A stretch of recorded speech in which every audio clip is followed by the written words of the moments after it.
Na mpenzi mtazamaji, Said Mohamed ni mwandishi aliyebarikiwa na ukwasi wa lugha ya Kiswahili.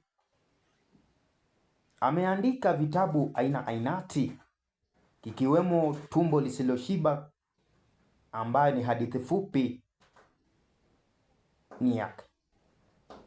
Lakini leo tutaangazia Utengano. Na katika Utengano ilianza namna hiyo. Kuna mengi ambayo Kazija anachukia. Ndiyo, anachukia.